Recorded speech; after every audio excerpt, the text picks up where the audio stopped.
我叫鄂西，广东韶关罗坑西。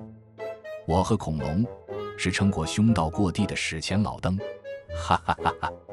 我们两兄弟曾经约定，不求同年同月同日生，也不求同年同月同日死，哈哈哈哈哈！我们做到了。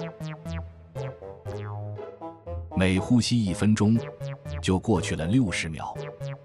除了吃，又吃，再吃，其他时间就是我睁眼睡觉的美好时光。但我的女朋友总说：“睡，你四肢都躺退化了。”保持冷静，克制是我们的生存之道。于是，我们很冷静地拥有了下一代。时候不早了，白天就该好好休息，毕竟晚上还要睡觉。